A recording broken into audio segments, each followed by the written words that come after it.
Subscribers yang berbahagia, saya hari ini ditanya oleh salah satu subscribers yang bertanya tentang praktik hukum. Ini di dalam praktek ini ada yang bertanya seperti ini. Ini adalah satu hal yang menurut saya ini juga memerlukan satu pemikiran ataupun perubahan yang mendasar, karena saya lihat ini kalau ini diteruskan atau dilanjutkan, ini hukum kita ini tinggal menunggu kehancuran saja seperti itu. Nah, kasusnya seperti ini, ada satu proses mulai dari PKPU sampai ke kepelitan. Sudah selesai itu ya. Nah, cuma di dalam prakteknya itu ada dugaan bahwa ada tindak pidana di proses itu.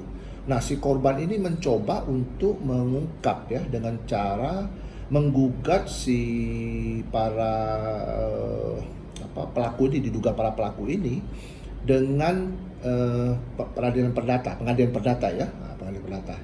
Nah, kalau kita lihat di dalam objek daripada gugatan itu adalah mengenai perbuatan melawan hukum, contra mater ya.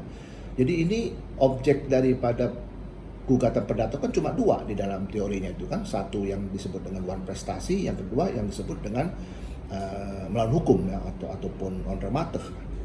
Nah, yang lucunya di dalam provisi ini lucu menurut saya, dan ini juga menganehkan, juga mengherankan ya, sekaligus juga saya juga sampai bingung, apakah saya yang salah ini belajar hukumnya gitu loh.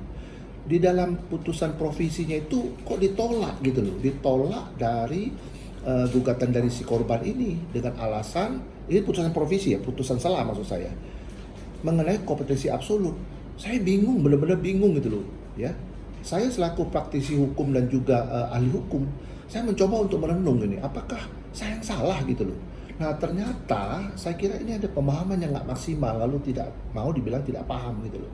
Kalau berbicara masalah kompetensi absolut, itu berbicara masalah kompetensi dalam peradilan. Peradilan di Indonesia itu ada macam-macamnya, ada peradilan agama, peradilan anak, peradilan umum, peradilan militer, peradilan perdata, peradilan pidana, bla bla bla, banyak sekali itu peradilan.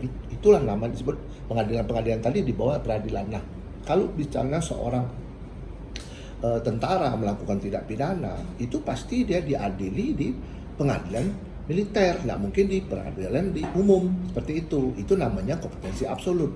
Nah, ini kan objeknya itu adalah perbuatan melawan hukum.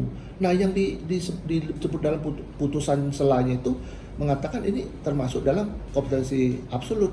Kan yang tidak itu mengenai putusan dari kepelitan itu sudah selesai, PKPU sudah selesai gitu loh. Jadi tidak berbicara lagi masalah kompetensi.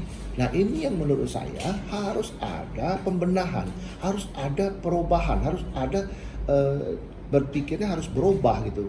Saya tidak ngomong yang negatif-negatif, tapi ya beginilah potretnya gitu loh. Nah, ini menurut beberapa teman-teman saya yang mengikuti kasus seperti ini, mereka juga bertanya-tanya gitu loh, sampai kapan pengadilan seperti ini berlangsung gitu loh ya.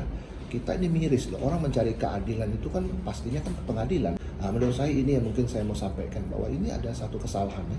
Kalau itu yang digugat perbuatan melawan hukum dalam rangka mencoba untuk memperlihatkan kepada masyarakat ini bahwa ini ada tindak pidana, bahwa ini ada keadilan yang harus didapat oleh si korban ini, mestinya kan itu kan diproses seperti itu, bukan seperti ini caranya kan gitu. Nah, inilah kurang lebih yang saya mau sampaikan ya. Mudah-mudahan ini yang saya sampaikan ini bisa bermanfaat dan menambah wawasan kita semua. Tetap semangat dan sukses.